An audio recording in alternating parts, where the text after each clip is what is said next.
হামে যারা মৃত্যু হয়েছে অর্থাৎ শিশুরা, তাদের পরিবারের যেই কনসোলেশন অর্থাৎ তাদের যে সান্ত্বনামূলক কোনো একটা সান্ত্বনামূলক হিসেবে আমাদের এই 2 কোটি টাকা ক্ষতিপূরণ দিতে আমাদের রাষ্ট্র বাধ্য।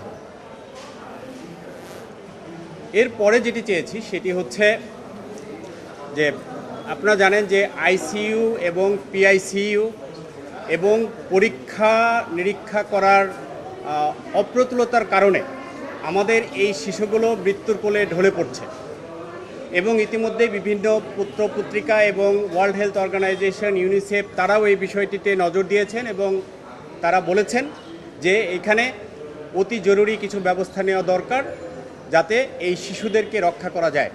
এ কারণে আমরা বাংলাদেশের প্রত্যেকটি জেলা এবং উপজেলার স্বাস্থ্য কমপ্লেক্সে হামের জন্য একটি বিশেষায়িত ইউনিট খোলার জন্য নির্দেশনা চেয়েছি এবং একই সাথে জেলা লেভেলে আইসি এবং পিআইসিইউ এবং একই সাথে ল্যাব যাতে হাম পরীক্ষা করা যায় এই ধরনের সুবিধা সম্বলিত একটি বিশেষ ইউনিট গঠনের জন্য নির্দেশনা চেয়েছি। আপনারা জানেন অন্তর্বর্তী সরকারের সময়ে এই হামের যেই টিকা ক্রয়ের পদ্ধতি সেটি পরিবর্তনের একটি সিদ্ধান্ত নেওয়া হয়েছিল। অর্থাৎ আগে ইউনিসেফ এবং WHO সহ অন্যান্য কোম্পানির মাধ্যমে সরাসরি ক্রয় পদ্ধতিতে এই হামের টিকা বাংলাদেশে ক্রয় করা হতো এবং এই পর্যন্ত যেই রেকর্ড দেখা যায় সেখানে আমাদের হামের প্রাদুর্ভাবে এভাবে কোনো শিশু মারা যায়নি।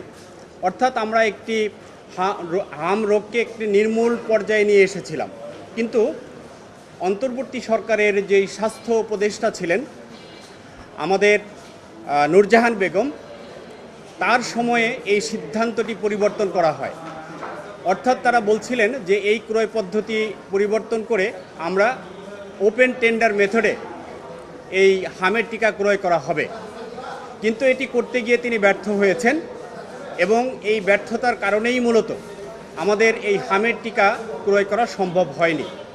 এবং এই বিষয়টিতে ইউনিসেফ সুস্পষ্টভাবে তৎকালীন স্বাস্থ্য উপদেষ্টাকে অনুরোধ করেছিলেন যে আপনি যদি এই পদ্ধতির মাধ্যমে আমাদের বর্তমান প্রচলিত পদ্ধতির মাধ্যমে হামের টিকা সংগ্রহ না করেন তাহলে বাংলাদেশে হামের প্রাদুর্ভাব হতে পারে এবং এখানে শিশুদের মৃত্যু ঝুঁকি রয়েছে।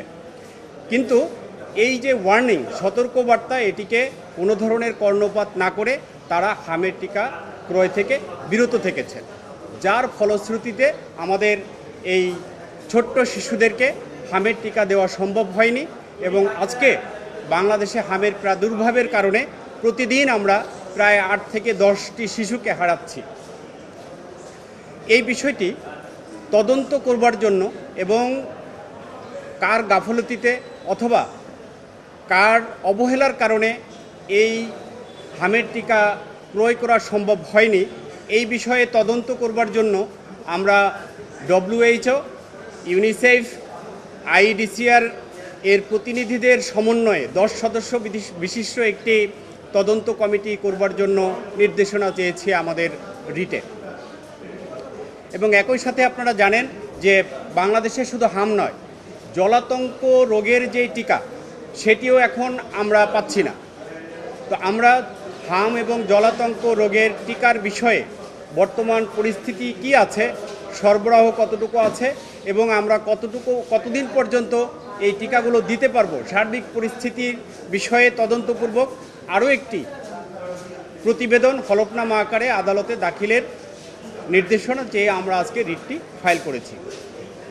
এ বিষয়ে আপনাদেরকে একটু বলে রাখা দরকার যে আপনারা জানেন যে হাম হচ্ছে একটি প্রতিরোধযোগ্য রোগ।